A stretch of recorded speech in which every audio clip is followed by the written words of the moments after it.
Hello दोस्तों, आपका स्वागत है मेरे यूट्यूब चैनल पर। आज हम शुरू करने वाले हैं ट्रिग्नोमेट्री। क्लास 10th का बहुत ही इंपॉर्टेंट टॉपिक है और बच्चों को कई बार परेशान भी कर जाता है। ठीक है, तो मैं कोशिश करूंगा कि आपकी ये परेशानी बिल्कुल ख़त्म हो जाए। और हम क्या क्या टॉपिक्स करने वाले हैं, क्या क्या एस्पेक्ट्स करने वाले हैं, एक बार हम इस पर नज़र डालते हैं और क्या क्या हमें पढ़ना है according to the class 10th। तो हमारे जो चैप्टर हैं उसका नाम है ट्रिग्नोमेट्री।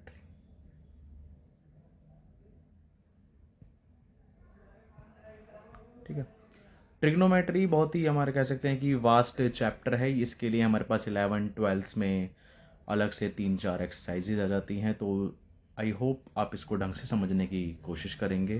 ठीक है, तो चलिए स्टार्ट करते हैं।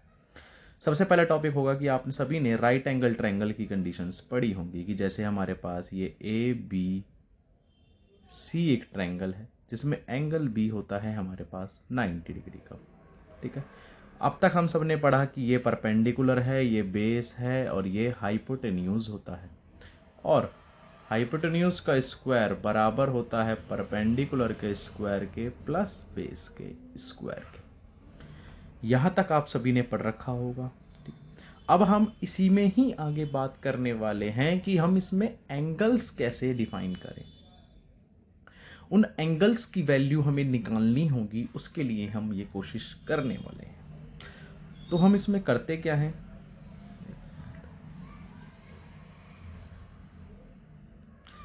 तो इसके लिए हम करते हैं, जैसे सपोज करिए अगर हमारे पास एक राइट एंगल ट्रायंगल है, इसमें हमें इस एंगल की वैल्यू निकालनी है जिसको मैंने डिनोट किया थीटा। ट्रायंगल है ए बी और सी। हमें यहां कुछ ट्रिग्नोमेट्रिक फंक्शंस डिनोट करने होते हैं। First one is sine, cos और टेन।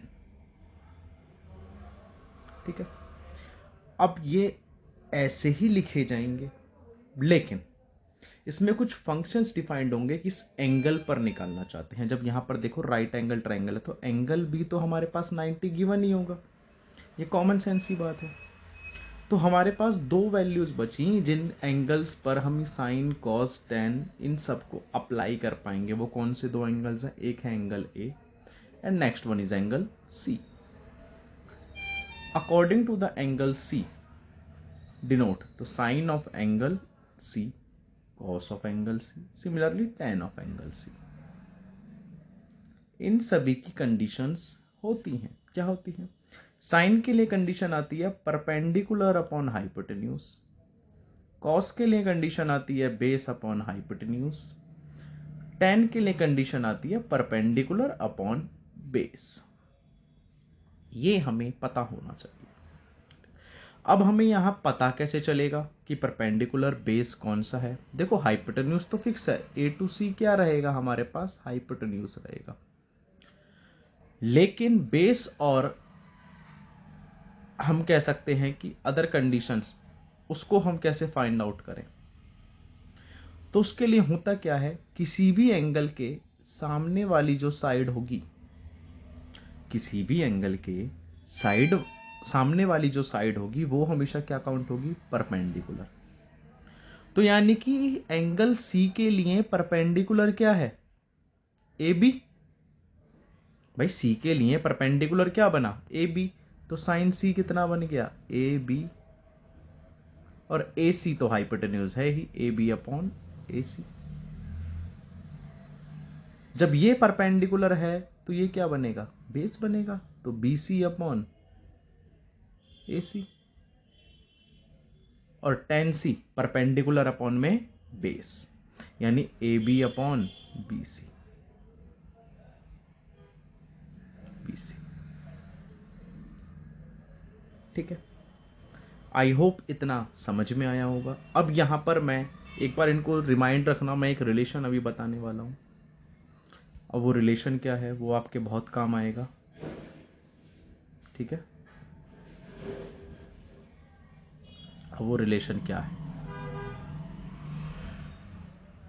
वो रिलेशन ये कहता है कि जो tan हमने पढ़ा, जो tan हमने पढ़ा, ठीक है, जो tan पढ़ा, ये tan, ये हमने क्या पढ़ा था, परपेंडिकुलर अपॉन में बेस। इसी को ही हम पढ़ते हैं sine upon cos with some angle. यहां एंगल्स आ जाएंगे। साइन का फॉर्मूला क्या पढ़ा था? परपेंडिकुलर अपॉन में हाइपोटेन्यूज। कॉस का फॉर्मूला क्या है? Base upon hypotenuse. तो हाइपोटेन्यूज से हाइपोटेन्यूज कट गया तो बचा परपेंडिकुलर अपॉन में बेस। तो tan का फॉर्मूला परपेंडिकुलर अपॉन बेस तो होता ही होता है, लेकिन आया किससे? साइन अपॉन कॉस से। ये याद रखना कि जो tan की वैल्यू होती है वो साइन अपॉन कॉस भी हम उसको लिख सकते हैं। आई होप समझ में आया होगा। अब हम आगे चलते हैं। आगे क्या है, इनके अलावा भी 3 ट्रिग्नोमेट्रिक रेशियोज और होते हैं, जैसे साइन पढ़ा, कॉस पढ़ा और tan पढ़ा। 3 ट्रिग्नोमेट्रिक रेशियोज में वो आगे आ जाते हैं सेक, कॉसेक और कॉट। अब सेक, कॉसेक और कॉट का रिलेशन है, जो वैल्यू साइन की होगी, जैसे कि साइन रिलेट करेगा कॉसेक के साथ, कॉस रिलेट करेगा सेक के साथ और tan रिलेट करेगा कॉट के साथ। अब मैंने दोनों तरफ इक्वल टू क्यों लगाए हैं कि कॉसेक भी साइन के साथ रिलेट करेगा, सेक भी कॉस के साथ रिलेट करेगा और कॉट भी tan के साथ रिलेट करेगा। आई होप इतनी बात क्लियर है। और ये दोनों आपस में एक दूसरे के उल्टे होंगे, यानी कि रेसिप्रोकल होंगे। जैसे कि अगर साइन की वैल्यू 1/2 है तो कोसेक की वैल्यू 2/1 हो जाएगी। ठीक है, इसी बेसिक कंडीशंस पर हमारी एनसीईआरटी में कुछ क्वेश्चंस हैं। ठीक है, अब मैं यहां पर बेसिक पढ़ा दिया है, एक क्वेश्चन कर लेते हैं। अब उस क्वेश्चन की डिमांड क्या है? In a right angle triangle PQR, PQR, ये ठीक है। तो सपोज कर लो ये 24 गिवन है, ये 25 गिवन है। क्वेश्चन में पूछा है tan P minus cot R कितना होगा। ठीक है, तो उससे पहले हम एक, जब यहाँ पर 2 कंडीशंस गिवन है, 7 गिवन है, 25 गिवन है, तो पाइथागोरस थ्योरम से हम QR निकाल सकते हैं। ठीक है, मुझे पता है आप सभी होशियार बच्चे हैं, तो आपको याद पता होगा कि 7, 24 और 25 का एक पाइथागोरस रिलेशन होता है, यानी कि 24 का स्क्वायर 576, 7 का स्क्वायर 49, दोनों को ऐड करा 625, स्क्वायर रूट करा 25। ठीक है, क्लियर है। अब हम निकालते हैं tan P की वैल्यू। तो tan P इस एंगल के लिए, मैंने पहले ही बोला था जिस एंगल की हम बात कर रहे हैं उसके सामने वाली साइड उसका परपेंडिकुलर है। तो यहां परपेंडिकुलर कितना हुआ? 24 divide by base 7 minus cot R. Cot R की मैं बात करूं, ये रहा cot R. Cot R, cot R क्या होता है? पहली बात तो इस एंगल के लिए परपेंडिकुलर क्या बना? 7। लेकिन कॉट होता क्या है? Base upon perpendicular. अभी बताया था tan का उल्टा, इंटरचेंज कर सकते हैं। तो यहां से अगर मैं tan देखूं तो क्या बनेगा? 7/24। हमें तो चाहिए कॉट उल्टा, तो क्या बन गया? 24/7। दोनों सिमिलर, माइनस करा 0। आया समझ में या नहीं आया? आई सपोज कि ये समझ में आप सभी को आया होगा। ठीक है, तो हम यहां पर ये हमने फर्स्ट एक्सरसाइज के कुछ टॉपिक्स करे हैं। ठीक है, होमवर्क के लिए मैं आपको क्वेश्चंस सजेस्ट करूंगा कि आप एक बार एनसीईआरटीज फॉलो करें। ठीक है, तो कल हम यहाँ पर फिर दोबारा से मिलेंगे। आगे के टॉपिक्स ट्रायंगल के, सॉरी, ट्रिग्नोमेट्रिक रेशियोज में ही आगे हम टेबल फॉर्मेशंस पे, यानी कि जैसे कि यहाँ पर अभी भी हमें एंगल्स पता था, लेकिन एंगल कितना निकालना है ये नहीं पता था।